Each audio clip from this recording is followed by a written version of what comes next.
Online classes supreme शिक्षा institute. चलिए आज हम लोग बात करते हैं बायोमॉलिक्यूल्स में। देखिए बायोमॉलिक्यूल्स में हमने बायो का मीन्स बताया, बायो का मीन्स क्या होता है, लिविंग। तो यहाँ पे हम लोग बात करते हैं ये बायो का मीन्स है लिविंग। तो ऐसे मॉलिक्यूल्स जो एक लिविंग सेल में प्रोड्यूस हो, तो उन मॉलिक्यूल्स को हम लोग क्या कहलाएंगे, बायोमॉलिक्यूल्स। कह रहा bio the molecule synthesized by the living organism oblique by living cell. आप सेल भी लगा सकते हैं, कोई भी सेल है अगर वो इसको सिंथेसाइज करती है, ऑर्गेनिज्म है तो उसके अंदर सेल तो होगी और वो इसको सिंथेसाइज करेगी, तो इसको हम लोग क्या बोलेंगे, biomolecules. Are biomolecules mostly organic and very few inorganic.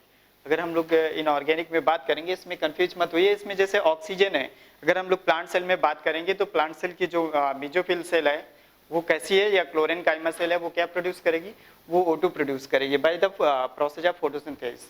ये आपको दिमाग में रखना है, इसमें इतना ध्यान रखना है। बायोमॉलिक्यूल्स बस इतना समझ लिए, बायो का मीन्स क्या होता है, लिविंग होता है।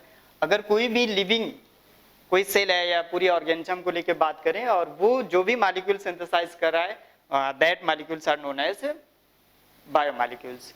अब इसमें देखिए कुछ सारे के सारे तो ऑर्गेनिक होते हैं और कुछ इनऑर्गेनिक भी है। इनऑर्गेनिक का मैंने एक एग्जांपल यहाँ पे दे रखा है आपको, ये इसमें ऑक्सीजन है। अब हम लोग बायोमॉलिक्यूल्स देखेंगे, टाइप्स ऑफ बायोमॉलिक्यूल्स। तो बायोमॉलिक्यूल्स में इसके कितने टाइप्स हैं, 4 टाइप्स हैं इसमें से। प्रोटीन हो गया, कार्बोहाइड्रेट हो गया, लिपिड्स हो गया, न्यूक्लिक एसिड हो गया, ठीक है ना। कितने मॉलिक्यूल्स हो गए, पहला हमारे पास हो गया प्रोटीन, दूसरा कार्बोहाइड्रेट, तीसरा हो गया लिपिड्स हो गया, और चौथा न्यूक्लिक एसिड हो गया। प्रोटीन की जो मोनोमर यूनिट है, यहाँ पर हम लोग बात कर लेंगे मोनोमर यूनिट। इनकी मोनोमर यूनिट कौन सी है, तो देखिए मोनोमर यूनिट इसमें कौन सी है, अमीनो एसिड है। और उसमें से जो बॉन्ड है, बॉन्ड की बात करेंगे, इसको थोड़ा सा दिमाग में रखिएगा, ये इंपॉर्टेंट है ये। उसमें से जो बॉन्ड है, बॉन्ड कौन से हैं, पेप्टाइड बॉन्ड है। और कार्बोहाइड्रेट की अगर हम लोग बात करते हैं तो उसकी जो मोनोमर यूनिट है कौन सी है, मोनोसैकेराइड है, और उसमें से ग्लाइकोसिडिक बॉन्ड है। ये याद रखिए। शुगर के बीच में कहीं भी आपको अगर शुगर मिल जाए तो शुगर के बीच में कौन सी होगी यूनिट, मोनोसैकेराइड, और उसमें बॉन्ड कौन सा आएगा, ग्लाइकोसिडिक बॉन्ड आएगा। ये रखिए दिमाग में इसको। अब जैसे हम लोग बात करते हैं लिपिड्स की, तो लिपिड्स जो मोनोमर यूनिट क्या होती है, फैटी एसिड। आप इसमें कंफ्यूज मत होइए, लिपिड्स या हम लोग के फैट की बात करते हैं। फैट आप बोल सकते हैं, फैटी एसिड नहीं, fatty acid is the monomer unit of lipids और फैट्स। और fats not a written word, it is not scientific word, it is a general word by marketing word है। अगर हम लोग मार्केटिंग के लिए अगर जैसे मार्केट में जा रहे हैं वहाँ यूज करेंगे तो ये हमारा जनरल वर्ड है कि आप हमें ये दे दीजिए, वो दे दीजिए, हमें फैट चाहिए, ये चाहिए, ठीक है ना। This is the not a written word, आप इसको रिटन में नहीं लिख सकते हैं कहीं पर, ये एक जनरल बोलचाल की भाषा है। और लिपिड्स हमारा रिटन वर्ड है, ये साइंटिफिक वर्ड्स में आ जाएगा, साइंटिफिक नहीं लेकिन हम लोग की जो बुकिश लैंग्वेज है, बुकिश लैंग्वेज में हम लोग यूज करते हैं इसको। तो लिपिड्स है, और लिपिड्स ही दिमाग में रखिएगा, क्योंकि इसके लिए जो एंजाइम्स, कभी अगर बात आती है एंजाइम्स की, तो लिपिड से एक वर्ड आता है लाइपेज एंजाइम। तो ये लाइपेज आप यहाँ से याद कर लीजिए, आपको समझ में आ जाए कि ये लिपिड की बात हो रही है, या लिपिड को डाइजेस्ट करने वाला एंजाइम्स कौन सा है, this is the lipase. Clear हो गई बात। तो लिपिड्स और फैट एक ही बात है, लेकिन फैट क्या है, एक जनरल वर्ड है। तो लिपिड्स में हम लोग की जो मोनोमर यूनिट कौन सी है, फैटी एसिड है, ग्लिसरॉल है, कोलेस्ट्रॉल है। फैटी एसिड हो गया, ग्लिसरॉल हो गया, और कोलेस्ट्रॉल हो गया, और इनके बीच जो बॉन्ड बनता है वो कौन सा है, ईस्टर बॉन्ड है। क्लियर हो गई बात। और हम लोग सब एक एक पढ़ेंगे इसको, आगे बात करते हैं इसमें। फिर आती है न्यूक्लिक एसिड में। न्यूक्लिक एसिड की बात करेंगे तो न्यूक्लिक एसिड के बारे में तो हमने सारा सब कुछ बता रखा है आपको उसको। ये जो न्यूक्लिक एसिड है, तो न्यूक्लिक एसिड की जो मोनोमर यूनिट है वो कौन सी, न्यूक्लियोटाइड्स है। और न्यूक्लियोटाइड्स आपको तो पता ही है कि बेस और शुगर और फॉस्फेट, इन 3 से मिलकर बनता है, ठीक है ना। और इनमें जो बॉन्ड होता है वो ईस्टर बॉन्ड है, ग्लाइकोसिडिक बॉन्ड है, और हाइड्रोजन बॉन्ड है। तो हमारा बेस और शुगर के बीच में कौन सा बॉन्ड आ जाएगा, ग्लाइकोसिडिक बॉन्ड आ जाएगा, ग्लाइकोसिडिक बॉन्ड आएगा यहाँ पर। और हम लोग इसकी अगर बात करते हैं, शुगर और फॉस्फेट की बात करते हैं, तो कौन सा बॉन्ड आ जाएगा, ईस्टर बॉन्ड आ जाएगा। ये हमारे पास में ईस्टर बॉन्ड है। तो ईस्टर बॉन्ड कौन सा होता है, ग्लाइकोसिडिक बॉन्ड कौन सा होता है, हाइड्रोजन बॉन्ड कौन सा होता है, ये आप रखिए दिमाग में। तो ये चलता रहेगा आपको, ठीक है ना। और बात आती है इसमें हाइड्रोजन बॉन्ड। तो हाइड्रोजन बॉन्ड देखिए, जैसे ये ईस्टर बॉन्ड हो गया, ग्लाइकोसिडिक बॉन्ड हो गया, हाइड्रोजन बॉन्ड हो गया। तो जैसे हम इसमें बात करते हैं, ये हमारे पास बेस है, ये शुगर है और ये फॉस्फेट है। इधर बेस है, ये शुगर है और फॉस्फेट है। तो ये मैंने बता रखा है ना, ईस्टर बॉन्ड हो जाएगा हमारे पास में। क्या हो जाएगा, ये ईस्टर बॉन्ड हो जाएगा ये। और ये बॉन्ड कौन सा हो जाएगा, ये ग्लाइकोसिडिक बॉन्ड हो जाएगा। ये ग्लाइकोसिडिक बॉन्ड हो गया। और इनके बीच में कौन सा बॉन्ड है, ये हाइड्रोजन बॉन्ड है हमारे पास में, ये हाइड्रोजन बॉन्ड है। तो ये हाइड्रोजन बॉन्ड है। तीनों के तीनों बॉन्ड हो गए, ईस्टर बॉन्ड हो गया, ग्लाइकोसिडिक बॉन्ड हो गया, हाइड्रोजन बॉन्ड हो गया। तो हम लोग बात करते हैं इसमें से एक एक की बात करते हैं। हम लोग प्रोटीन की पहले बात करेंगे, फिर कार्बोहाइड्रेट की बात करेंगे, फिर लिपिड की बात करेंगे, न्यूक्लिक एसिड की बात करते हैं इसमें से। तो देखिए इसमें लोग बात कर लेते हैं। चलिए हम लोग देखते हैं इसमें से प्रोटीन्स के बारे में आते हैं। हमारे पास में 4 बायोमॉलिक्यूल्स थे, उनमें एक क्या था इसमें, प्रोटीन्स। तो हम लोग पहले प्रोटीन्स की बात करते हैं। प्रोटीन्स में क्या कह रहा है कि proteins is the most diverse biomolecules, one of the 4 types of biomolecules. जो 4 हैं उनमें से सबसे ज्यादा डाइवर्स टाइप का ये है, बहुत डाइवर्सिटी है इसमें प्रोटीन्स में। ये कह रहा है मोनोमर यूनिट इसकी क्या होगी, अमीनो एसिड होगी। और उस अमीनो एसिड में क्या होंगे, NH2 ग्रुप होंगे और COH ग्रुप होंगे। देखिए हमारे पास में जैसे ये अमीनो एसिड है एक, तो नाम ही है उसमें से, क्या नाम है, अमीनो एसिड। तो ये श्योर हो गया कि अमीनो ग्रुप होगा वहां पर और एसिडिक ग्रुप होगा। बस इतना ध्यान रखिए, एक अमीनो ग्रुप होगा और एक एसिडिक ग्रुप होगा और दूसरी चीजें होंगी। और ये तो कॉमन हो गया कि कोई भी अमीनो एसिड है उसमें से यही होगा। देखिए देख लेते हैं इसमें से, तो नाम ही है उसका अमीनो एसिड। तो पहला अमीनो होगा, कार्बन हो गया, यहाँ पर एल्किल ग्रुप हो गया, कोई हाइड्रोजन हो गया, और ये एसिडिक ग्रुप हो गया, कार्बोक्सिलिक ग्रुप हो गया। इनमें देखिए ये जो कार्बन है हमारे पास में एसिमेट्रिक कार्बन है, क्योंकि चारों वैलेंसी कैसी है, डिफरेंट टाइप्स है। और ये हमारा कार्बन कैसा है, ये अल्फा कार्बन है। ये कैसा कार्बन है, ये अल्फा कार्बन है। ये हमेशा ध्यान रखिए, जब भी कोई लिखेंगे तो उसका जो अमीनो ग्रुप है वो इस साइड लिखेंगे, और इसको हम लोग क्या बोलते हैं, एन टर्मिनल। ये क्या है, ये एन टर्मिनल है। और ये कौन सा है, सी टर्मिनल है। ये सी टर्मिनल है। क्लियर हो गई बात। इसको हम लोग क्या बोलते हैं, ये हमारे पास में अल्फा कार्बन हो गया, एल्किल ग्रुप हो गया, ये हाइड्रोजन ग्रुप हो गया। ये हमारा बदलता रहता है। अगर कोई डिफरेंट टाइप्स के अमीनो एसिड है तो उसमें ये यहाँ पर R1 हो जाएगा, दूसरी है तो दूसरा हो जाएगा, इस तरह से हो जाएगा इसमें से। क्लियर हो गई बात। तो एक जो अमीनो एसिड का फिगर है, फिगर मीन्स अमीनो एसिड का जो स्ट्रक्चर है, कुछ हमारे पास में ऐसे मिल गया। ये क्लियर हुई बात। ये कह रहा है ग्लाइसिन इज द स्मॉलेस्ट, सबसे छोटी है, एंड सिंपलेस्ट। और एक चीज हम यहाँ पे बताना चाहते हैं आपको, कोई भी जैसे अमीनो एसिड है तो इस अमीनो एसिड की लेंथ है यहाँ से लेके ऐसे, ये इस लेंथ की बात करेंगे ऐसे, इस तरह से ये तो इस अमीनो एसिड की जो लेंथ है वो कितनी होती है, 1.5 एंगस्ट्रॉम।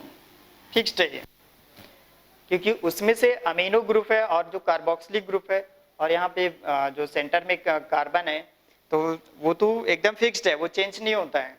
तो ये जो इसकी लेंथ होती है वो कितनी होती है, 1.5 एंगस्ट्रॉम। देखिए अभी हम लोग प्रोटीन में नहीं पहुंचे हैं, हम लोग सिंपली जो प्रोटीन की मोनोमर यूनिट होती है अमीनो एसिड, तो हम लोग वहां पे बात कर रहे हैं, हम लोग अमीनो एसिड की बात कर रहे हैं। इसमें एक वर्ड आया है, glycine is the smallest and simplest amino acid which has the symmetric carbon. ठीक है, अब यहाँ पे देखिए, अगर हम लोग एक इसकी बात करते हैं, हम लोग किसकी बात करते हैं, हम लोग एक अमीनो एसिड की बात करते हैं। अगर अमीनो एसिड की बात करेंगे तो ग्लाइसिन अमीनो एसिड की हम लोग यहाँ पे बात करते हैं। देख लेते हैं ग्लाइसिन अमीनो एसिड को। हमारे पास में ये NH2 हो गया, सिंगल बॉन्ड C हो गया, R हो गया, और COOS हो गया, यहाँ पर ये जनरल ये हो गया। लेकिन ग्लाइसिन कह रहा है is the smallest and simplest type, वो बहुत सिंपल होता है। यहाँ पर जो एल्किल ग्रुप होता है वहां पर क्या होता है, हाइड्रोजन होता है। क्लियर हो गई बात? इसलिए वो बोल रहा है glycine is the smallest and simplest amino acid which has the symmetric carbon.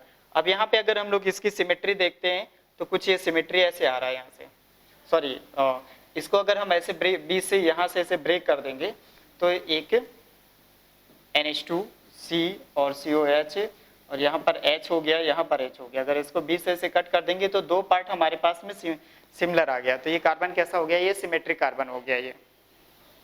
चलिए हम लोग बात करते हैं इसमें, कह रहे 19 अमीनो एसिड एसिमेट्रिक, ये हमारे पास में सिमेट्रिक आ गया है। यहाँ से देख लीजिए ये this one is the glycine and other because proteins is made up of 20 different types of amino acid, ठीक है ना। तो उनमें से out of 21 is the symmetric, one amino acid having symmetric carbon and other 19 amino acid will be asymmetric carbon. अब देखिए, अब इसमें से कह रहा है कि जो 19 अमीनो एसिड है सिमेट्रिक कार्बन, उसमें कैसा होगा, सिमेट्रिक कार्बन, और वो डी फॉर्म और एल फॉर्म की भी हो सकती हैं। अगर हम लोग बात करते हैं तो हो सकता है वो डी फॉर्म में हो सकता है, एल फॉर्म में हो सकता है। तो डी फॉर्म और एल फॉर्म हम लोग चेक करते हैं प्लेन ऑफ पोलराइज्ड लाइट। थोड़ी सी इसकी बात कर लेते हैं, चलिए इसको यहीं पर हम लोग डिस्क्राइब कर लेते हैं। जैसे हमारे पास में मान लीजिए ये कोई अमीनो एसिड है, हमने प्लेन ऑफ पोलराइज्ड लाइट ये बना ली है,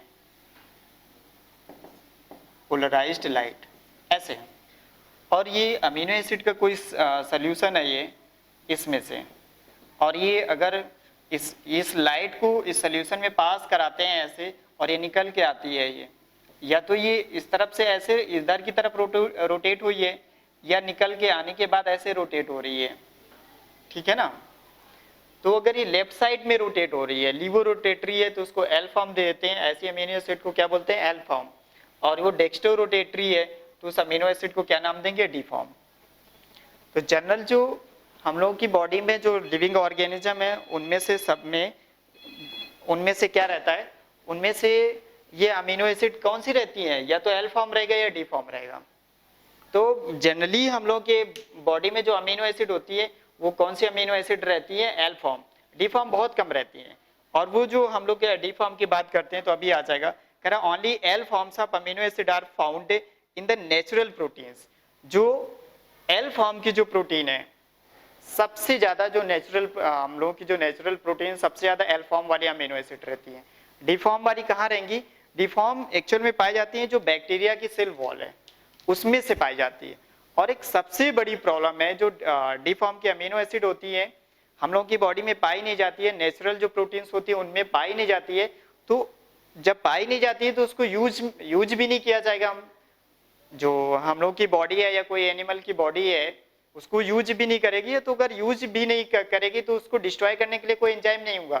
तो जो डी फॉर्म वाली अमीनो एसिड होती हैं उनको डाइजेस्ट करने वाली कोई भी ऐसा एंजाइम नहीं होता अपनी बॉडी में। क्लियर हो गई बात। जैसे कोई डी फॉर्म वाला बैक्टीरिया है, उस बैक्टीरिया का अगर हम लोग की बॉडी में इन्फेक्शन हो गया है तो उसको मार पाना बहुत कठिन काम होता है। उसको हम लोग नहीं मार सकते हैं क्योंकि उसकी जो सेल वॉल है, जो सेल वॉल है, तो उस सेल वॉल को हम लोग के डाइजेस्ट नहीं कर सकते हैं क्योंकि वो कोई ऐसा एंजाइम ही नहीं हम लोग की बॉडी में। एक लेप्रोसी का बैक्टीरिया था बहुत पहले, अब तो उसका एरेडिकेशन हो चुका है। लेप्रोसी बैक्टीरिया में यही प्रॉब्लम थी, उसकी जो सेल वॉल थी, सेल वॉल में जो अमीनो एसिड थी एक्चुअल में वो डी फॉर्म थी। डी से ऐसे याद रख लीजिए, डी फॉर दुष्ट। उसके अंदर जो सेल वॉल जो थी उसमें दुष्ट वाली अमीनो एसिड थी, दुष्टता भरी हुई थी, तो डी फॉर्म वाली अमीनो एसिड थी। और डी फॉर्म अमीनो एसिड जब होती हैं तो उनको डाइजेस्ट करने वाला कोई एंजाइम उस टाइम नहीं था।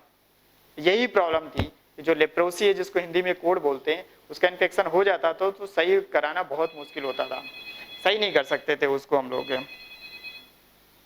ठीक है ना, इतनी बात समझ में आ रही है ये।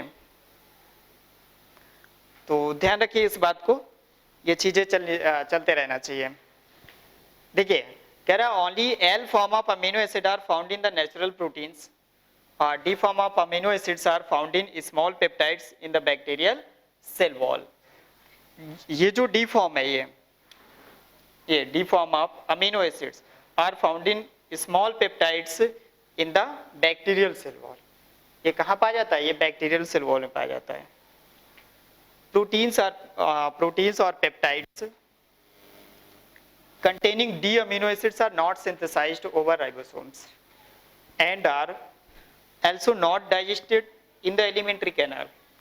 जो बॉडी में बन नहीं रही, जिस फॉर्म की अमीनो एसिड या प्रोटीन्स हम लोगों की बॉडी में नहीं बन रही है, ठीक है, अमीनो एसिड हम लोग की बॉडी में बन रही है नहीं बन रही एक अलग बात है। कुछ अमीनो एसिड हमारी बॉडी में बनती हैं जिनको नॉन एसेंशियल कहते हैं, कुछ नहीं बनती हैं जो एसेंशियल कहते हैं। तो ये नहीं बनते, डी फॉर्म वाली तो बनती ही नहीं है, और डी फॉर्म वाली जो अमीनो एसिड है वो नेचर में पाई भी बहुत कम जाती हैं, बहुत कम पाई जाती है। तो जो अमीनो एसिड हमारी बॉडी में नहीं बनती है उसको कैसे, जब बनती ही नहीं तो उसको डाइजेस्ट करने वाले एंजाइम्स नहीं होंगे ना, जरूरत ही नहीं है। तो ये चीज हो गया। अब इसमें अगर हम लोग बात करते हैं तो एक पॉइंट याद कर लीजिए, जो लेप्रोसी बैक्टीरिया है तो उस बैक्टीरिया के सेल वॉल में कौन सी अमीनो एसिड पाई जाती है? वो पाई जाती है डी फॉर्म अमीनो एसिड। इसमें एक नोट पॉइंट लगा लीजिए, इसमें से लेप्रोसी बैक्टीरिया हैविंग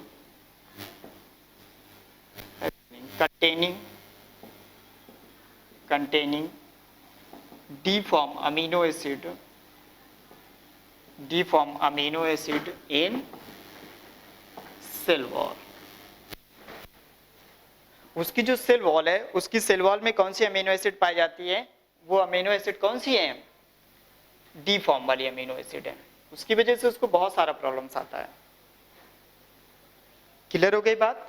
उसकी वजह से उसको बहुत सारी प्रॉब्लम्स आती हैं। Leprosy bacteria containing D form amino acid in cell wall. Clear हो गई बात? चलिए अब इसमें टाइप्स ऑफ हम लोग अमीनो एसिड की बात करते हैं, फिर हम लोग पेप्टाइड्स की बात करेंगे, फिर प्रोटीन्स में आ जाएंगे हम लोग। अभी उसकी मोनोमर यूनिट देखते हैं। तो मोनोमर यूनिट में आते हैं, पहले हम टाइप्स ऑफ बैक्टीरिया में अमीनो एसिड में देखते हैं। आइए बात कर लेते हैं उसकी भी। हेलो स्टूडेंट्स, चलिए हम लोग देखते हैं इसमें से अमीनो एसिड के बारे में।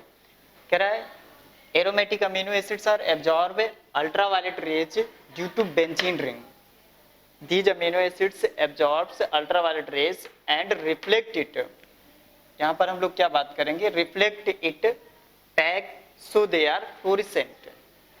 ये जो लाइट है, देखिए इसमें क्या होता है, जैसे हम लोगों के पास में कोई बेंजीन रिंग है, बेंजीन रिंग हमारे पास ये एक बेंजीन रिंग है और यहाँ पर ये अल्टरनेट में डबल बॉन्ड है। ये एक्चुअल में जो डबल बॉन्ड होते हैं, डबल बॉन्ड कुछ नहीं है, लोन पेयर है यहाँ पर इस तरह से, ऐसे है लोन पेयर। और ये जहाँ पर लोन पेयर होते हैं, इलेक्ट्रॉन होते हैं, तो लाइट को एब्जॉर्ब कर लेते हैं, क्योंकि इलेक्ट्रॉन के अपने अपना एनर्जी लेवल होता है। तो वो अपना जो लाइट है उसको एब्जॉर्ब किया और हायर स्टेट में चले गए। ऐसे इन्होंने लाइट को एब्जॉर्ब किया। ये बेंजीन रिंग है, बेंजीन रिंग है, तो that is confirm this molecule is aromatic. ये एरोमेटिक मॉलिक्यूल है। तो वो aromatic means benzene ring means उसमें से लोन पेयर जो अल्टरनेट करके पड़े रहते हैं, जिसको हम लोग डबल बॉन्ड से रिप्रेजेंट करते हैं। तो वो क्या करते हैं, एनर्जी को, जैसे कोई लाइट है, लाइट एनर्जी को क्या करेगा, वो ऐसे एब्जॉर्ब कर लेगा। जब एब्जॉर्ब कर लेगा ऐसे, तो ये अपनी हायर स्टेट में जाएगा। मान लीजिए इसकी पहले लोअर स्टेट ये थी, फिर ये हायर स्टेट में गया, और हायर स्टेट में जब ऐसे लौटेगा तो ये लाइट को क्या करेगा, रिफ्लेक्ट करेगा। अगर लाइट को रिफ्लेक्ट करेगा तो उससे क्या मिलेगा आपको, फ्लोरेसेंस मिलेगा, उससे आपको फ्लोरेसेंस मिलेगा। कह रहा alpha amino acids are 3 types. अब 3 टाइप्स में क्या है, देखिए कुछ ऐसी अमीनो एसिड होती हैं जो बेसिक होती हैं, कुछ ऐसी होती हैं जो एसिडिक होती हैं, कुछ न्यूट्रल होती हैं। तो इसमें से न्यूट्रल अमीनो एसिड आप याद कर लीजिए यहाँ पर ऐसे करके, ठीक है ना। 6 अमीनो एसिड गाल वीआईपी ऐसे याद कर लीजिए। पूरी मैंने नहीं लिखी है, बाकी लिख लेना आप, ठीक है ना। तो इसको याद करने के लिए बस बहुत अच्छा तरीका है ये। दूसरा बेसिक अमीनो एसिड, ये 6 ये हो गई। हमारे पास में देखिए एसिडिक अमीनो एसिड है। तो एसिडिक अमीनो एसिड में आपको इतना ध्यान रखना है, जो लास्ट में एसिड वर्ड आ रहा है, अगर एसिड वर्ड आ रहा है तो उसको हम लोग समझ जाएंगे कि ये एसिडिक अमीनो एसिड है। अस्पार्टिक एसिड, आ गया हमारे पास में, तो जाहिर सी बात है कि ये एसिडिक ही होगा। ग्लूटामिक एसिड हम लोग समझ गए कि ये क्या होगा, एसिडिक ही होगा। तो ये इस टाइप के अमीनो एसिड हैं, ठीक है ना। और इनमें से जो जनरल हम लोग बात करते हैं वो अल्फा अमीनो एसिड की ही बात करते हैं। तो अल्फा अमीनो एसिड ये 3 टाइप से, बीटा टाइप की होती हैं लेकिन अपने बियॉन्ड द सिलेबस हो जाएगा, इसलिए हम उनकी बात नहीं कर रहे हैं। सिर्फ अब जितनी है बस जो अपने सिलेबस में हम उनकी बात कर रहे हैं, या जो हमारे एग्जाम में आ सकते हैं, नीट में आ सकते हैं क्वेश्चन, उनकी बात करेंगे हम लोग। फिर बात आती है इसमें से सल्फर कंटेनिंग अमीनो एसिड। तो सल्फर कंटेनिंग अमीनो एसिड कौन सी है हमारे पास में, सिस्टीन है और कौन सी है, मेथियोनिन है, सिस्टीन एंड मेथियोनिन। तो सिस्टीन एंड मेथियोनिन है, ये हमारे पास में 2 अमीनो एसिड है जो सल्फर कंटेनिंग अमीनो एसिड है। देखिए हमारा जो अमीनो एसिड एक ये होता है, एक जो टिपिकल अमीनो एसिड का स्ट्रक्चर है वो क्या है, NH2C सिंगल बॉन्ड H, यहाँ पर क्या है R और ये COH है ये। अब यहाँ पर ये जनरल अगर कोई ऐसी अमीनो एसिड है NH2 की जगह पे, वहाँ पर NH है, NH2 की जगह पर NH है, तो उसको हम लोग अमीनो एसिड ना बोल के हम लोग क्या बोलेंगे, immuno acid, that is immuno acid. Clear हो गई बात ये। कह रहा है NH group containing amino acid known as immuno acid, ये थोड़ा सा याद रखिए, इम्यूनो एसिड है। और इसका जो एग्जांपल है अपने पास में, इसका एग्जांपल याद रखिए, प्रोलीन अमीनो एसिड है। जो हमारे पास में प्रोलीन है वो किस में आ जाएगा, इम्यूनो ग्रुप में। अब देखिए सिस्टीन और सिस्टीन, अगर ये सल्फर कंटेनिंग अमीनो एसिड है, सिस्टीन और मेथियोनिन हमारे पास 2 ही है जो सल्फर कंटेनिंग अमीनो एसिड है। तो सिस्टीन और सिस्टीन 2 मिलकर डाइसल्फाइड बॉन्ड बनाएंगे वहां पर, और वो डाइसल्फाइड बॉन्ड एक्चुअली में बहुत ही स्ट्रॉन्गेस्ट बॉन्ड होता है। डाइसल्फाइड बॉन्ड कैसा होता है, स्ट्रॉन्गेस्ट बॉन्ड होता है ये।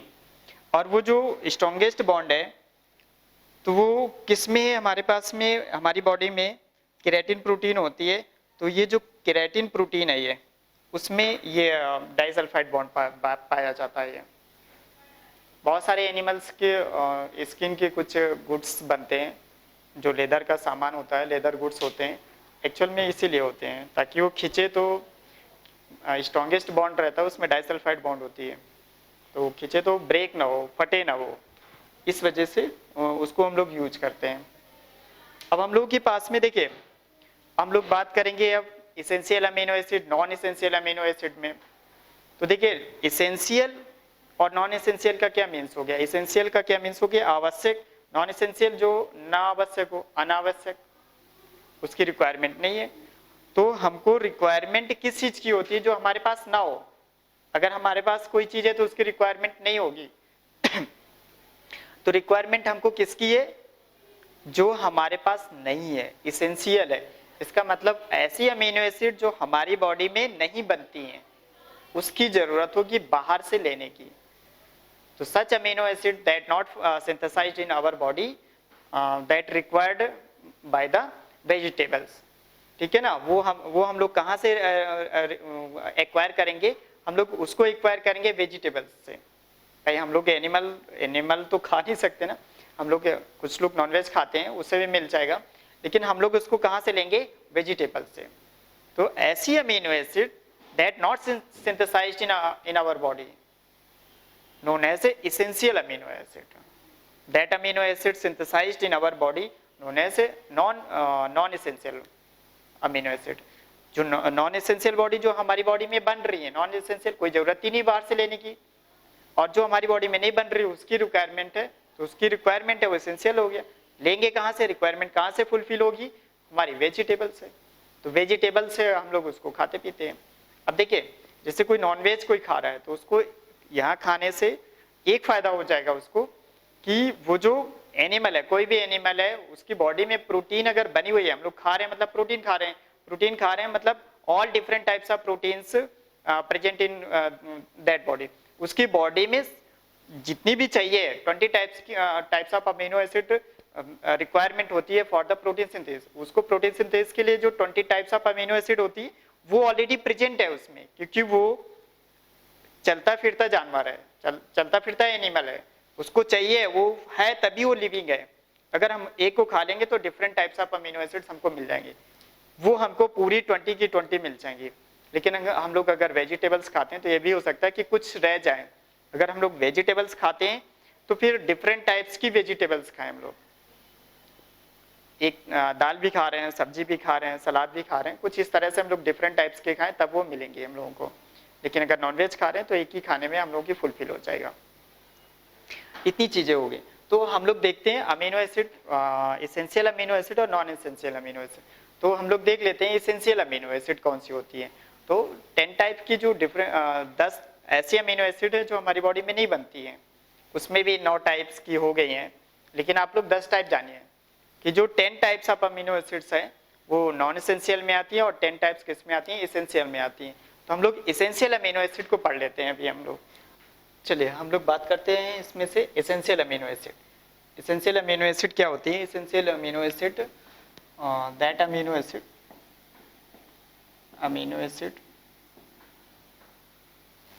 not form in our body, not synthesized in our body, जो हमारी बॉडी में नहीं बनती है। तो जाहिर सी बात है इसको हमें कहाँ से लेना पड़ेगा? बाहर से लेना पड़ेगा। वो वेजिटेबल्स लेके खा के ले रहे हैं या फिर एनिमल नॉनवेज खा के। तो देखिए इसमें से हमने एक ट्रिक बनाई हुई है, इसको आप याद रखिएगा। देखिए इसको ऐसे याद रखिए, ये 10 टाइप्स की होती हैं। Lallu Lal Pathak made a TV in Holland and Thailand, ऐसे याद रखिए। ये हमारे पास में 10 वर्ड हैं, ठीक है ना। Lallu Lal Pathak made a TV, ये 5 जाएगा, ये 6 जाएगा। इन हॉलैंड 8 9, ये कहाँ चला गया? ये यहाँ से नंबरिंग गड़बड़ हो गई है। 5 6 7 8 9 10। Lallu Lal Pathak made a TV in Holland and Thailand. जो लल्लू लाल पाठक है उन्होंने एक टीवी बनाई है, और वो टीवी कहाँ Holland and Thailand. 10 amino acid है, ऐसे याद रखिए। इससे लाइसिन हो जाएगा, और ल्यूसीन, फेनिल एलानिन और मेथियोनिन, अर्जिनिन, टी से ट्रिप्टोफान, ये यहाँ पर ऐसे और ऊपर कर दे रहे हैं इसको, ट्रिप्टोफान हो जाएगा ये ट्रिप्टोफान, और वी से क्या आ जाएगा? वैलिन, और इन से यहाँ पर आई है तो आइसोल्यूसिन, हिस्टिडीन एंड थ्रियोनिन। ये आप ऐसे याद रखेंगे। Lysine, leucine, phenylalanine, methionine, arginine, tryptophan, valine, isoleucine, histidine and threonine. ये आपको दिमाग में रहना है 10। तो बहुत ईजिली याद हो जाएगा आपको। एक बार ट्राई करेंगे, ऐसे याद कर लीजिए। Lallu Lal Pathak made a TV in Holland and Thailand. और इसको एंड मत लिखिएगा, आप इसको ऐसे सिम्बलाइज कर दीजिएगा ताकि इससे कोई बने ना। अगर आप ऐसे एंड लिखेंगे तो कोई दिमाग में आए कि ऐसे कोई चीज है, तो इसको आप ऐसे सिम्बलाइज करिएगा। फिर हम लोग इसमें क्लासीफाई करते हैं प्रोटीन को। फिर एक नेक्स्ट क्लासिफिकेशन देते हैं, क्लासिफिकेशन ऑफ प्रोटीन्स। तो इसमें देखिए क्या है, 3 टाइप्स की हो जाएंगी। एक ऐसी जो सिंपल प्रोटीन है, दूसरी कॉन्जुगेटेड प्रोटीन है, और तीसरी कौन सी है? डेराइव्ड प्रोटीन है। तो simple protein only made up of amino acid या सिंपल सा प्रोटीन्स, वो केवल प्रोटीन्स होंगी, उसमें अदर नॉन प्रोटीन पार्ट नहीं हो सकता है। कॉन्जुगेटेड में protein part plus non protein part. और डेराइव्ड प्रोटीन्स से उसका नाम से ही समझ में आ रहा है कि ये कहीं ना कहीं से डेराइव होगा, प्रोटीन से ही डेराइव होगा। डेराइव्ड प्रोटीन्स हैं तो कोई प्रोटीन होगी, और वो प्रोटीन से कुछ ना कुछ चेंजेस होके, कुछ ना कुछ होके फिर उससे एक नया बनेगा। तो इसको हम लोग बोलते हैं डेराइव्ड प्रोटीन से। जैसे हम लोग कोई भी प्रोटीन हम लोगों ने खाया, उसको खाने में ले लिया, तो वो आफ्टर डाइजेशन वो पहले पेप्टोन्स या प्रोटीएजेस में बनेगा। आप ये सोच, वो ब्रेकडाउन में ये बनेगा, डेराइव होगा। अगर यही वही सेम प्रोटीन अगर सिंथेसाइज्ड होगी तो पेप्टोन्स या प्रोटीएजेस कभी नहीं बनेंगे। प्रोटीन्स या प्रोटीन से वो आफ्टर डाइजेशन वो किस में चेंज होगा? Peptones and proteases. जब उसका सिंथेसिस होगा तब वो कभी नहीं बनेगा। इसलिए इसका क्या नाम देते हैं हम लोग? Derived proteins. आइए इसमें से ये जो कॉन्जुगेटेड प्रोटीन है, इसका एग्जांपल देख लेते हैं, क्रोमो प्रोटीन्स। तो क्रोमो का क्या मीन्स होता है, क्रोम मीन्स क्या होता है, पिगमेंट। जो ऐसी प्रोटीन जो पिगमेंट कंटेनिंग हो उसको हम क्या बोलेंगे, क्रोमो प्रोटीन। जैसे देखिए यहाँ पर हम लोग एक एग्जांपल लेते हैं, ये क्या है यहाँ पर, हीमोग्लोबिन। तो यहाँ पर कोई ना कोई तो पिगमेंट होगा ना, तब तो इसको बोला गया है। जिससे रोडोप्सिन है, साइटोक्रोम है, और जो पिगमेंट होते हैं अगर वो कोई ना कोई कलर प्रोवाइड करते हैं, तो इसमें ये देखिए हीमोग्लोबिन कैसी कलर रहती है, हल्की सी रेडनेस या पिंक कलर की रहती है, वो रेड ऑब्लिक पिंक। साइटोक्रोम भी अपना ऐसे ही रहेगा। और ये जितने भी होंगे कोई ना कोई इसमें से, जैसे आयरन कंटेनिंग है या कॉपर कंटेनिंग है, ये सब रहेंगे। अब ग्लाइकोप्रोटीन, ग्लाइको का क्या मीन्स हो गया, यहाँ पर कार्बोहाइड्रेट है, तो कुछ ऐसी प्रोटीन्स होंगी जो कार्बोहाइड्रेट के साथ जुड़ी होंगी, तभी इसका क्या नाम रखा गया, कॉन्जुगेटेड प्रोटीन। उसमें प्रोटीन के साथ साथ क्या है, सब नॉन प्रोटीन है, नॉन प्रोटीन में क्या है, कार्बोहाइड्रेट है। और उसका जो एग्जाम्पल है देखिए इसमें क्या है, एफएसएच, फॉलिकल स्टिमुलेटिंग हार्मोन है, फॉलिकुलर स्टिमुलेटिंग हार्मोन। और क्या है कि फिब्रिनोजन है, म्यूसिन है। तो इन सब जो भी है ये हार्मोन, इसको हम लोग बाद में बात करते हैं। फिब्रिनोजन हार्मोन नहीं है और म्यूसिन हार्मोन नहीं है, ये हार्मोन है और ये प्रोटीन्स हैं अलग अलग। ये ब्लड क्लॉटिंग में हेल्प करता है, और जो म्यूसिन है वो म्यूकस में प्रोटीन पाई जाती है। फिर हम लोग बात करते हैं इसमें लाइपोप्रोटीन में, तो इसका नाम है जैसे लाइपोप्रोटीन, तो इसमें लिपिड के मॉलिक्यूल्स होंगे, लिपिड्स प्लस प्रोटीन। लिपिड्स भी होगा उसमें प्रोटीन के साथ में, तो जैसे काइलोमाइक्रोन है, काइलोमाइक्रोन, और क्या हो गया, एलडीएल और एचडीएल। तो जो एलडीएल और एचडीएल है देखिए वो क्या होते हैं, एलडीएल की अगर हम लोग बात करते हैं, एचडीएल की, तो अपने पास में एलडीएल है, तो इसका फुल फॉर्म क्या होता है, high density lipoprotein, high density lipoprotein. अभी आपको सिर्फ यहाँ पे नाम जानना है, इसके बारे में हम डिटेल डिस्कस करेंगे जब लिपिड पढ़ाएंगे। एलडीएल में क्या आ जाएगा, लो डेंसिटी लाइपोप्रोटीन। आपको सिर्फ इसमें इतना नाम याद रखना है, लो डेंसिटी लाइपोप्रोटीन। एक हो गया वीएलडीएल, तो वीएलडीएल में क्या आ जाएगा, वेरी लो डेंसिटी लाइपोप्रोटीन। आपको इतना ध्यान रखना है, और बाकी इसके बारे में जितना भी डिटेल है वो हम लोग बात करेंगे जब लिपिड पढ़ेंगे। और इसमें से कॉन्जुगेटेड प्रोटीन में और भी एग्जांपल याद कर सकते हैं, जैसे हम लोग बात करेंगे इसमें फास्फोप्रोटीन की। एक एग्जांपल इसका और याद कर लीजिए, फास्फोप्रोटीन, ये भी किस में आ जाएगा, कॉन्जुगेटेड प्रोटीन में आ जाएगा। इसका एग्जांपल है कैसीन प्रोटीन है, कैसीन प्रोटीन ऑफ मिल्क। जो मिल्क की कैसीन प्रोटीन है उसमें से क्या रहता है, फास्फोरस रहता है। बहुत सारी ऐसी अदर प्रोटीन है, जैसे कि हम लोग बात कर लेते हैं मेटेलोप्रोटीन। तो मेटेलो, उसमें से कुछ एलिमेंट्स होते हैं, मेटल कंटेनिंग प्रोटीन होती है। बहुत सारी ऐसी रहती हैं प्रोटीन, जैसे आयरन हो गया, कॉपर कंटेनिंग प्रोटीन होती है, सब मेटेलो आ जाती है। इसमें से अगर हम लोग साइटोक्रोम जैसे मैंने बताई है यहाँ पर, तो साइटोक्रोम अगर पिगमेंट को छोड़ें, तो पिगमेंट की बात ना करें, उससे मेटल की बात करें, तो वो भी इसका एग्जाम्पल बन जाएगा मेटेलो प्रोटीन का, मेटल कंटेनिंग प्रोटीन। तो ये हमारा क्लासिफिकेशन हो गया एक, उसमें से प्रोटीनिशियस पार्ट और नॉन प्रोटीनिशियस पार्ट के बेसिस पे।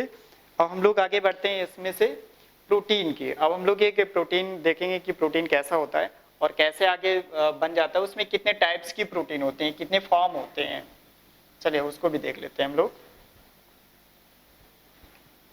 तो हम लोग अगर एक बेसिक प्रोटीन की बात करेंगे, तो बेसिक प्रोटीन में 4 फॉर्म आ जाएंगे। प्राइमरी स्ट्रक्चर आ जाएगा उसका, और सेकेंडरी, टर्सरी एंड क्वाटर्नरी। तो प्राइमरी सिंपल सा लीनियर स्ट्रक्चर रहता है, उसमें से सिंपल पेप्टाइड बॉन्ड्स रहेंगे। सेकेंडरी में क्या रहेगा, पेप्टाइड के साथ कुछ अदर बॉन्ड्स आ जाएंगे, टर्सरी में कुछ और आ जाएगा। तो वो हम लोग सारी बातें अभी कर लेते हैं साथ साथ में। देखिए प्रोटीन्स स्ट्रक्चर हम लोग बात करते हैं। प्रोटीन स्ट्रक्चर में अगर हम लोग बात करते हैं, तो एक प्रोटीन का प्राइमरी स्ट्रक्चर आ जाएगा, या प्राइमरी प्रोटीन सिंपल सा हम लोग बोलेंगे प्राइमरी प्रोटीन। दूसरी क्या हो जाएगा, secondary protein, tertiary protein and quaternary protein. ये आ गया। देखिए जो प्राइमरी प्रोटीन होती है वो कैसी होती है, इसका स्ट्रक्चर अगर हम देखेंगे तो लीनियर, और उसमें से बॉन्ड की अगर हम लोग बात करते हैं तो ओनली पेप्टाइड बॉन्ड।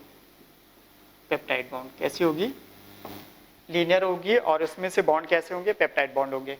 अगर हम लोग सेकेंडरी प्रोटीन की बात करते हैं तो वो कैसी हो जाएगी, या तो हेलिकल फॉर्म में रहेगी, हेलिकल फॉर्म, या फिर बीटा प्लीटेड फॉर्म में रहेगी, बीटा प्लीटेड फॉर्म में ये रहेगा। अगर उसमें से हम लोग बॉन्ड की बात करते हैं तो पेप्टाइड बॉन्ड, जो पहले बॉन्ड बन चुके हैं वो तो रहेंगे ना साथ में, पेप्टाइड बॉन्ड तो रहना ही रहना है। Peptide bond plus hydrogen bond, उसमें से हाइड्रोजन बॉन्ड आएगा, हाइड्रोजन बॉन्ड, और ये हमारा 1D में चला जाएगा, 1 डायमेंशनल स्ट्रक्चर है, ये हमारा किस में चला जाएगा, 2D में, 2 डायमेंशनल स्ट्रक्चर में चला जाएगा।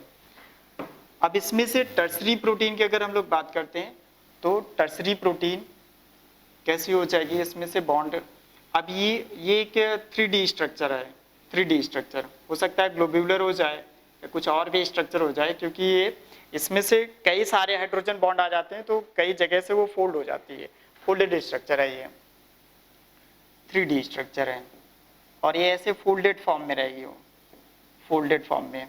अभी हम इसको बना के दिखाते हैं। और इसमें से पेप्टाइड बॉन्ड तो रहना है साथ में, अदर बॉन्ड भी आ जाएंगे, peptide bond plus hydrogen bond plus other bonds, plus other bonds. अब इस अदर बॉन्ड्स में क्या आ जाएगा, जैसे कि आयनिक बॉन्ड आ जाता है, आयनिक बॉन्ड आ जाएगा, हाइड्रोफोबिक बॉन्ड आ जाएंगे, इसमें से आयनिक बॉन्ड आ गया। एक और लिख लीजिए, इसमें से हाइड्रोफोबिक बॉन्ड, हाइड्रोफोबिक बॉन्ड, ये थोड़ा सा अजीब टाइप का बॉन्ड है, हाइड्रोफोबिक बॉन्ड, शायद ही नाम सुना हो। अब इसमें क्वाटरनरी प्रोटीन में आप ये मान के चलिए जैसे कि 3D ये होता है, 3D स्ट्रक्चर ये प्रोटीन है, जो टर्सरी स्ट्रक्चर है सेम वही स्ट्रक्चर ये भी है, लेकिन इसमें से क्या हो जाएगा, मोर देन 1 पॉलीपेप्टाइड चेन आ जाएगी, more than 1 polypeptide chain, peptide chain ये आ जाएगा। बस जैसे टर्सरी स्ट्रक्चर है जैसा है, बस टर्सरी स्ट्रक्चर में एक पेप्टाइड चेन है, उसमें से दूसरी एक और आ जाए, एक और आ जाए या एक से ज्यादा आ जाए, और वो फोल्डेड स्ट्रक्चर एक बना लें, 3D स्ट्रक्चर बना लेंगी, तो उसको हम लोग क्या बोलेंगे, क्वाटरनरी स्ट्रक्चर। तो हमारे पास में ये कितने स्ट्रक्चर मिले, इसमें प्रोटीन का स्ट्रक्चर अगर देखेंगे तो कितने टाइप्स के मिलेंगे, हमारे पास में 4 टाइप्स के मिलेंगे। एक प्राइमरी प्रोटीन हो गया, सेकेंडरी प्रोटीन हो गया, टर्सरी प्रोटीन हो गया, एंड एक क्वाटरनरी प्रोटीन हो गया। ये कौन सी प्रोटीन है, क्वाटरनरी प्रोटीन है ये, ठीक है ना। और ये कौन सा प्रोटीन है, ये टर्सरी प्रोटीन है ये, और ये कौन सी है, सेकेंडरी प्रोटीन है ये, सेकेंडरी प्रोटीन ये, और प्राइमरी तो प्राइमरी प्रोटीन है, लिख लेते हैं इसको भी नाम।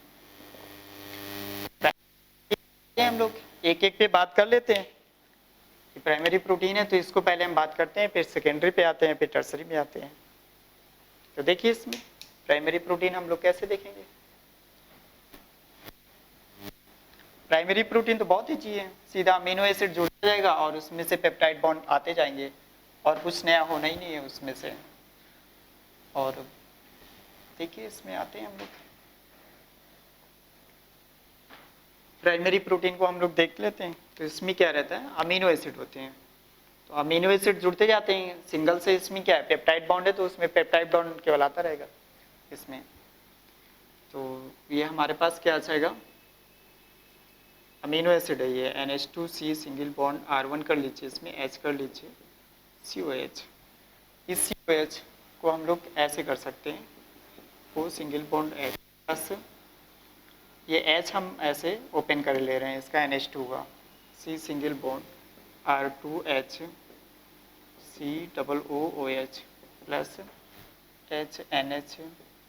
चलिए ऐसे ही हम लोग ऐसे ही बढ़ते जाएंगे, तो पेप्टाइड बॉन्ड बनते जाएंगे हमारे पास में, C single bond R3 R4 कर लीजिए इसको, H एंड COOH, बस यहीं तक करते हैं, डॉट डॉट कर लीजिए और भी ऐसे ही आगे बढ़ जाएगा। तो देखिए इसमें से ये इधर हम लोग पहले कौन रहेगा, N टर्मिनल रहेगा, N टर्मिनल, और यहाँ फाइनल में C टर्मिनल। हमारे पास में क्या है, ये C टर्मिनल है, ये C टर्मिनल हो गया। अब देखिए क्या होगा, इसमें कंडेंसेशन तो होगा ही, कंडेंसेशन के साथ, कंडेंसेशन का मीन्स क्या हो गया, सारे अमीनो एसिड मर्ज होंगी, सारी अमीनो एसिड मर्ज हो रही है, कंडेंस्ड हो रही है, एक साथ हो रही है, और साथ साथ में कुछ निकलेगा, removal of water means dehydration, तो डिहाइड्रेशन भी होगा। जैसे हम लोग इसकी बात करते हैं यहाँ पर ऐसे इस तरह से, ठीक है, H2O, यहाँ पर ऐसे बात करेंगे H2O, और इसकी बात करेंगे H2O, ऐसे ये रिमूवल ऑफ वाटर हो गया तो डिहाइड्रेशन हो गया, ये क्या चल रहा है, डिहाइड्रेशन हो गया। अब इसको हम देखो नीचे, अब ये हटेगा, हटने के बाद वहां पर क्या होगा, हटेगा, हटने के बाद ऐसे पेप्टाइड बॉन्ड बनेंगे। तो पेप्टाइड बॉन्ड कैसे बनते हैं, आइए देखते हैं। इसमें पेप्टाइड बॉन्ड अपने पास में ये NH2 था, ये same to same NH2C single bond क्या हो जाएगा R1, और यहाँ पर क्या आ जाएगा H, और ये C डबल बॉन्ड O। अब यहाँ से ऐसे आप कर सकते हैं, आधा बॉन्ड यहाँ से ये ब्रेक हुआ, आधा बॉन्ड ये यहाँ से ब्रेक हुआ, और यहाँ से H2O निकला, ये क्या निकला H2O, और यहाँ से ये क्या निकला H2O, ये निकला, ऐसे ये H2O निकला, ये इस तरह से, ठीक है ना। तो यहाँ से एक ये बॉन्ड, आधा ये बॉन्ड, ऐसे सिंगल बॉन्ड NH ये रहेगा, सिंगल बॉन्ड C, और यहाँ से R2 और H, और C डबल बॉन्ड O, और यहाँ से इसे जुड़ के क्या बनेगा NH, ये निकल जाएगा, निकलने के बाद ये आधा बॉन्ड ये जुड़ जाएगा, तो CO NH हो गया, ये C R3 H, ऐसे सेम टू सेम। अच्छा ये हमारे पास CO, ये, और यहाँ पर क्या आ जाएगा NH सिंगल बॉन्ड C, और क्या आ जाएगा R4 and H and COH। ये अभी और ऐसे जा सकता है, बहुत लंबा जाता है, लेकिन हमने 4 अमीनो एसिड को लेकर आपको ये एग्जांपल दिया हुआ है। तो यहाँ पर देखिए ये CONH2 है, ये या CONH, तो इस बॉन्ड को हम लोग क्या बोलते हैं, पेप्टाइड बॉन्ड बोलते हैं। ये हमारे पास में पेप्टाइड बॉन्ड हो गया, और ये सीधा सीधा चलता जाता है। ये हमारे पास क्या है, ये पेप्टाइड बॉन्ड है, ये हमारे पास पेप्टाइड बॉन्ड है, और ये सीधा सीधा ऐसे चलता जाता है। अगर हम इसको देखते हैं ऐसे एक चेन में देखते हैं, तो जैसे एक ये अमीनो एसिड हो गया, दूसरा अमीनो एसिड ये हो गया, तीसरा अमीनो एसिड ये हो गया, चौथा अमीनो एसिड ये हो गया, तो हमने तो 4 लिए ना, ऐसे लंबा जाता जाएगा ये, ऐसे ही लंबा जाता जाएगा ये, ठीक है। ये यहाँ पे पहला, दूसरा हो गया, तीसरा हो गया, चौथा, पांचवा, ऐसे जाएगा। और इनके बीच में जो बॉन्ड है वो बॉन्ड कौन सा आएगा, ये सारे के सारे जितने भी बॉन्ड है यहाँ पर, ये बॉन्ड कैसा आएगा, इस बॉन्ड को हम लोग क्या बोलेंगे, पेप्टाइड। और ये जो हमारे जो प्राइमरी स्ट्रक्चर ऑफ प्रोटीन है ये, तो ये कैसा हो जाएगा, लीनियर हो गया। तो ये हमारा ऐसा लीनियर स्ट्रक्चर हो गया, लीनियर स्ट्रक्चर। अब देखिए बात ये आती है कि लीनियर स्ट्रक्चर की क्या जरूरत पड़ेगी, या लीनियर स्ट्रक्चर रहेगा क्या, इसके आगे नहीं बढ़ेगा। हम लोगों ने 4 नाम लिए हैं, कितने नाम लिए हैं हम लोगों ने, 4 नाम लिए हैं। प्राइमरी स्ट्रक्चर लिया, सेकेंडरी लिया, टर्सरी लिया एंड क्वाटरनरी लिया, 4 नाम हुए ना। तो जो प्राइमरी उसको हमने क्या बताया, लीनियर बताया। दूसरा हमने या तो हेलिकल फॉर्म में रहेगा, या फिर कैसा रहेगा, या तो वो बीटा प्लेटेड शीट में रहेगा। तीसरा कैसा है, फोल्डेड फॉर्म में रहेगा वो। चौथा फोल्डेड फॉर्म में रहेगा, लेकिन more than 1 polypeptide chain, may be 2, 3 और 4, ऐसे हो सकता है वो, मे बी। तो प्राइमरी से कुछ स्ट्रक्चर, सेकेंडरी कुछ नहीं, all structures are already continue to form secondary, tertiary and quaternary. some are tertiary and some are quaternary. But not all proteins are not stay in primary form. अगर इनको primary form में ही केवल रहना होता तो कभी सेकेंडरी टर्सरी क्वाटरनरी बनता ही नहीं. इसका मतलब है कि जो हमारा प्राइमरी स्ट्रक्चर है वो नॉन फंक्शनल है और नॉन स्ट्रक्चरल है. आप ये मान के चलिए प्राइमरी बहुत ही कम मिलता है, सेकेंडरी मिल जाएगा आपको, टर्सरी मिल जाएगा. सेकेंडरी अगर मिलता भी है, प्राइमरी तो भूल जाइए आप, वो दिमाग से हटा दीजिए. कोई एक्सेप्शन हो तो एक अलग बात है. जो सेकेंडरी है वो मिल जाएगा आपको. जो सेकेंडरी तक रह गया, कोई ऐसी प्रोटीन है जो सेकेंडरी तक रह गई, इसका मतलब वो सिर्फ और सिर्फ स्ट्रक्चरल है. अगर टर्सरी में जाना है उसको और उसको कोई फंक्शन करना है और वो टर्सरी में चला गया और फंक्शन करना है, क्योंकि कुछ ऐसी प्रोटीन दो तरह की होती, मेरी बात सुनिए समझिएगा. प्रोटीन दो तरह की होती हैं, स्ट्रक्चरल एंड फंक्शनल. स्ट्रक्चरल वो बॉडी का कहीं ना कहीं पार्ट्स बन जाएगा और कुछ नहीं करेगा वो. Functional proteins known as enzymes, जिसको हम एंजाइम्स के नाम से जानते हैं, वो एंजाइम्स फंक्शनल प्रोटीन है. अगर वो फंक्शनल प्रोटीन है तो पक्का वो टर्सरी में जाएगा, सेकेंडरी में नहीं रह सकता है. प्राइमरी कहीं नहीं रहेगा, इतना सुनिए ध्यान से. सेकेंडरी स्ट्रक्चरल हो सकता है, सेकेंडरी तो बहुत सारे स्ट्रक्चरल होते हैं, और जो टर्सरी है तो may be structural may be functional. लेकिन अगर फंक्शनल है तो पक्का टर्सरी है, वो सेकेंडरी में नहीं रह सकता है, क्योंकि अभी हम आगे बताएंगे इसमें से. तो जो टर्सरी है, जो एंजाइम्स हैं, तो एंजाइम्स के लिए एक्टिव साइट चाहिए, और वो स्पेसिफिक साइट्स होते हैं. वहाँ पर स्पेसिफिक कुछ इसमें जो ये जो कार्बन हाइड्रोजन नाइट्रोजन है, कुछ वहाँ पे स्पेसिफिक फंक्शनल ग्रुप होते हैं. तो वो बचा के रखना होता है, छुपा के रखना होता है कि उस जगह पे कोई स्पेसिफिक ही आए उसका जो भी है काउंटर पार्ट. तो फंक्शनल स्ट्रक्चर है तो वो टर्सरी में हो सकता है, क्योंकि वो जो एक्टिव साइट्स जो बन रही हैं वो सेकेंडरी में नहीं बन सकती है. सेकेंडरी का चाहे वो हेलिकल फॉर्म हो या फिर बीटा प्लेटेड फॉर्म हो, नहीं बन सकता है. अगर वो फंक्शनल है तो फिर उसको टर्सरी में जाना पड़ेगा. अगर टर्सरी में चला गया एक बार तो may be functional may be structural, sorry may be structural, but enzymes are fixed in the form of tertiary structure. वो पक्का फिक्स्ड है कि वो टर्सरी होगा, सेकेंडरी नहीं हो सकता है. ठीक है ना. अगर कोई ऐसा स्ट्रक्चरल कंपाउंड है, जैसे हम लोग मायोग्लोबिन की बात करते हैं, तो मायोग्लोबिन एक स्ट्रक्चरल है, फंक्शनल नहीं है. तो मायोग्लोबिन टर्सरी में रहता है. हीमोग्लोबिन की बात करेंगे तो हीमोग्लोबिन किस में चला जाएगा, क्वाटरनरी में चला जाएगा. ये भी एक स्ट्रक्चरल है. तो स्ट्रक्चरल की चारों जा सकते हैं. ठीक है ना. चारों में से जो अपना प्राइमरी तो कोई बात ही नहीं, सेकेंडरी भी रह सकता है स्ट्रक्चरल में, टर्सरी भी रह सकता है और क्वाटरनरी भी रह सकता है. लेकिन जो एंजाइमेटिक जो फंक्शनल प्रोटीन है वो टर्सरी रहेगी बस. क्वाटरनरी भी हो सकती है लेकिन वो सेकेंडरी में नहीं रह सकती है, बस इतना ध्यान रखना है. प्राइमरी सेकेंडरी में नहीं रह सकती है. स्ट्रक्चरल प्राइमरी सेकेंडरी में रह सकती है, टर्सरी में रह सकती है, क्वाटरनरी में रह सकती है. लेकिन जो फंक्शनल है वो या तो टर्सरी में रहेगी या क्वाटरनरी में रहेगी, इतना दिमाग में रखना है. तो हमारे कहने का मीन्स ये है कि अगर कोई भी प्रोटीन इस पे अगर काम कर सकती थी, इस तरह से काम कर सकती, लीनर फॉर्म में रह सकती थी, तो आगे जो सेकेंडरी स्ट्रक्चर टर्सरी है, क्वाटरनरी स्ट्रक्चर है, इनको बनने की क्या जरूरत थी. बनने की इनको जरूरत ही नहीं थी. क्या जरूरत है इनको बनने की.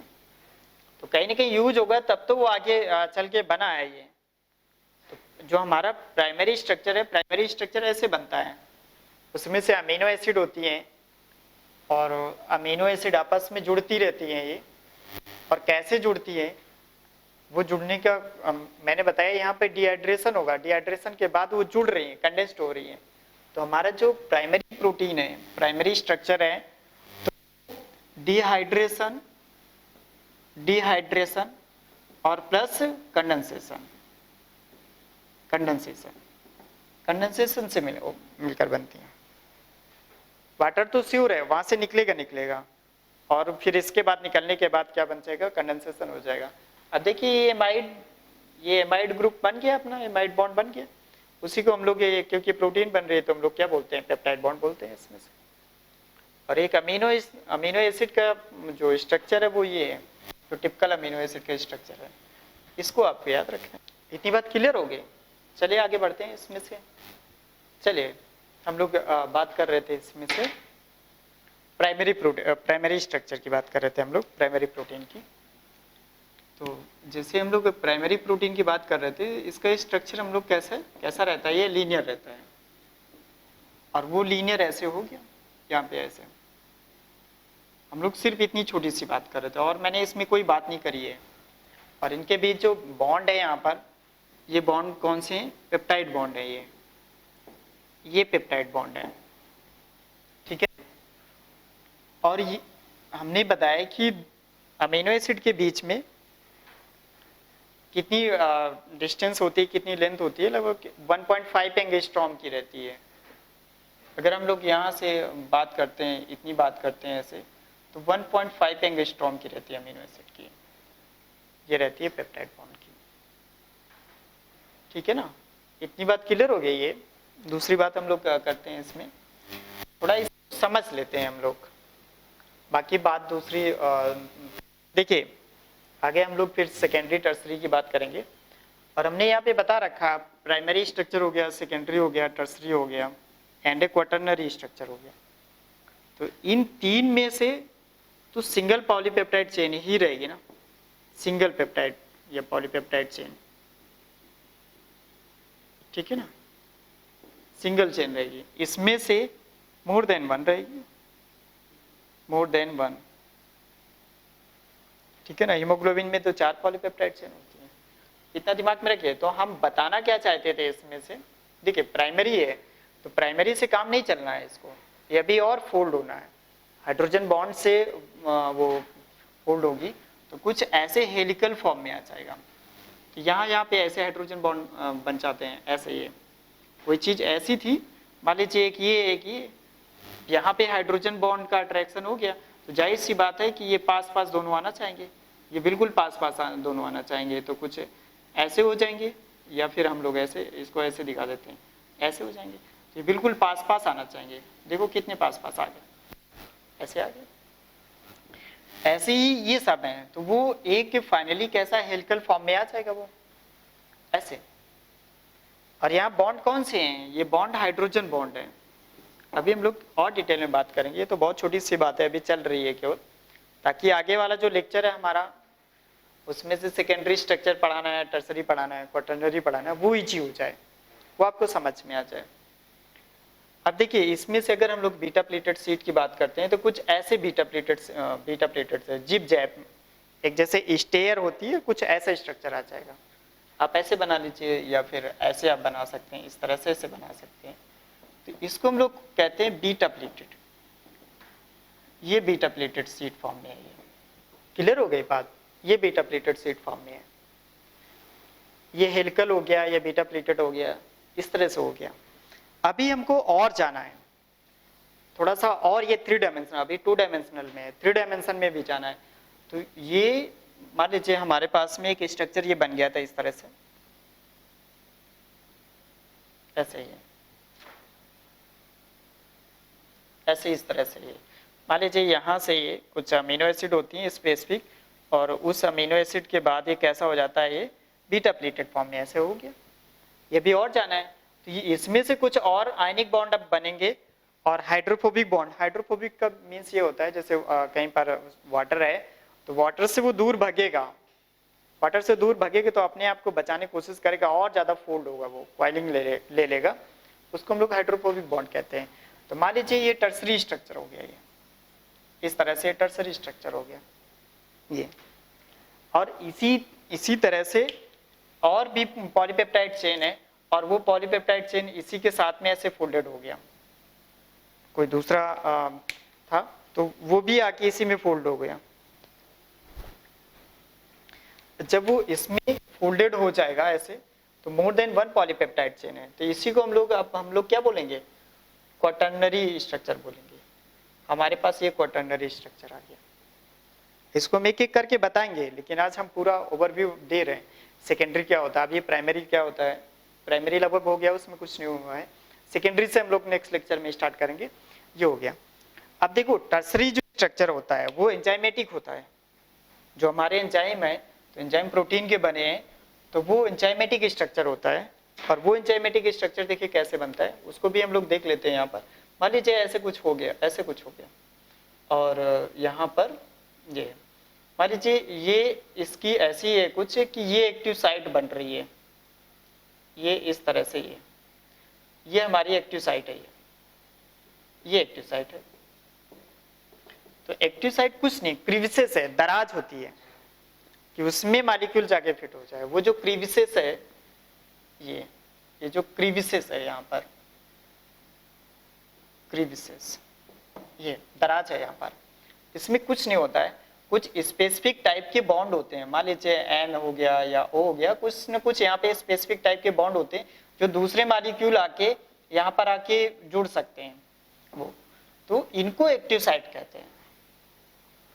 और वो ओपनली नहीं हो सकते हैं। हमारे बताने का मीन्स सिर्फ इतना है कि वो ओपन नहीं हो सकते। ओपन होंगे तो वो ऐसे ओपन रहेंगे, कोई भी अदर मॉलिक्यूल आके वहां पर क्या करेगा, बॉन्डिंग बना लेगा और कुछ न कुछ एक नया प्रोडक्ट बना लेगा। तो यहाँ पर कुछ ऐसा क्रीविसेस, वो क्रीविसेस मीन दराज, दराज में वो फिट रहते हैं अंदर कि दूसरा कोई मॉलिक्यूल वहां ना पहुंच पाए, जो इसके लिए स्पेसिफिक मॉलिक्यूल है वो पहुंच जाए। और वो जब यहाँ पे पहुंचता है तब उसमें ये ऐसे बॉन्डिंग होती है। बॉन्डिंग होने से, जैसे बॉन्डिंग हो रही है तो हो सकता है एक्सोथर्मिक रिएक्शन हो सकता है एंडोथर्मिक रिएक्शन हो, तो कुछ ना कुछ तो हीट निकलेगी ना। और वो जो हीट के फॉर्म में एनर्जी निकल रही है वो कन्वर्ट करती है प्रोडक्ट में, वो हेल्प करती है प्रोडक्ट बनाने में।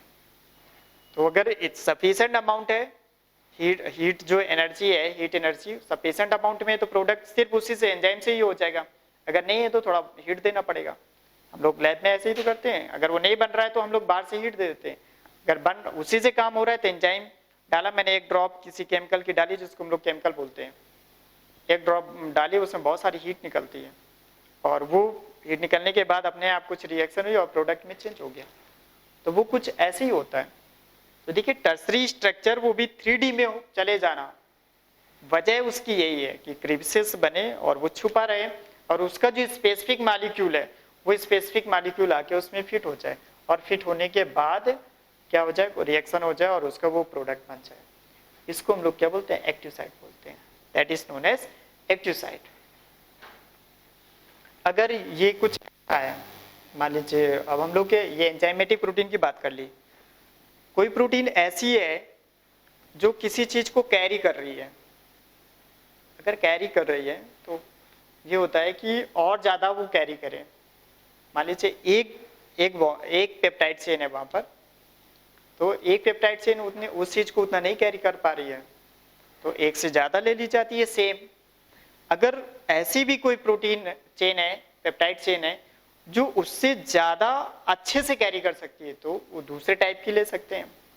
जैसे हम लोग हीमोग्लोबिन की बात करते हैं, तो जो हीमोग्लोबिन है अपने पास में, उसमें से 2 अल्फा चेन और 2 बीटा चेन होती है। और हीमोग्लोबिन का काम क्या है, गैसियस ट्रांसपोर्टेशन ही तो है। सिर्फ ऑक्सीजन की बात नहीं करेंगे, सिर्फ CO2 की बात नहीं करेंगे, वो अदर गैसेस को भी ट्रांसपोर्ट करती है। लेकिन हम लोग अभी CO2 और ऑक्सीजन लेके बात कर लेते हैं, क्योंकि जो नाइट्रिक ऑक्साइड है उसको भी ले जाती है वो। तो अल्फा चेन एक ऑक्सीजन को कैरी कर रही थी, ठीक है, CO2 को कैरी कर रही थी, लेकिन हमें और ज्यादा कैरी कराना है तो 2 हमने अल्फा चेन ले ली। लेकिन हमने देखा कि इससे ज्यादा और हमें चाहिए, और दूसरी चेन है भी जो इससे अच्छे से कैरी कर सकती है, तो हमने बीटा ले लिया। बीटा ले लिया तो हमें और जरूरत पड़ गई, तो हमने 2 बीटा ले लिया। तो इस तरह से 4 बीटा चेन ले लिया। तो वो जो 4 पॉलीपेप्टाइड चेन है, एक से ज्यादा अगर पॉलीपेप्टाइड चेन की जरूरत पड़ रही है तो क्यों पड़ी वो, और उसको क्यों लिया गया, मेरी बात समझ में आ गई। किसी चीज को ले जाना था या कोई काम कराना था, तो वो काम और ज्यादा हो जाए, ज्यादा इंटेंसिटी से हो जाए, ज्यादा अच्छे से हो जाए, तो वो जो चीज है हमारे पास में उसको कई एक कर लो। एक से नहीं बन पा रहा है तो हमने 4 ले लिया, 2 ले लिया, हम एक अल्फा चेन थी हमने 2 अल्फा चेन ले ली। इससे भी बेटर हमको मिल गई बीटा चेन, तो हमने बीटा चेन ले ली। बस बात खत्म हो गई, यहाँ पे क्लियर हो गई बात है। तो हमारे पास ये पूरा स्ट्रक्चर हो गया हमारा, प्राइमरी हो गया, सेकेंडरी हो गया, टर्सरी हो गया, क्वाटर्नरी हो गया। अब हम लोग के प्राइमरी तो पूरा हो गया, प्राइमरी में तो कुछ है भी नहीं इसमें से, सिंपल सा हमारे पास में यही है कि पेप्टाइड बॉन्ड बनेगा और एक लीनियर चेन बन जाएगी प्राइमरी, और वो प्राइमरी कहीं यूज नहीं आएगी। उसके बाद फर्दर उसको आगे बढ़ना होगा, सेकेंडरी में जाना होगा, टर्सरी में जाना होगा या क्वाटरनरी में जाना होगा, तभी कुछ काम बनेगा, नहीं तो नहीं बन पाएगा, कोई मतलब नहीं है। तो सेकेंडरी का क्या काम है, ये स्ट्रक्चरल हो सकता है, कभी फंक्शनल नहीं हो सकता है, और फंक्शनल है भी तो एक्सेप्शन है, उसको एक्सेप्शन में लिखवाएंगे। हाँ, टर्सरी जो है हमारी वो फंक्शनल भी हो सकती है और स्ट्रक्चरल भी हो सकती है, और क्वाटरनरी हमारी वो भी अपना स्ट्रक्चरल है मेनली, मान के चले। तो अभी आप इतना समझिए मेरे इस फर्स्ट लेक्चर में कि प्रोटीन दो तरह के हैं, फंक्शनल है और स्ट्रक्चरल है।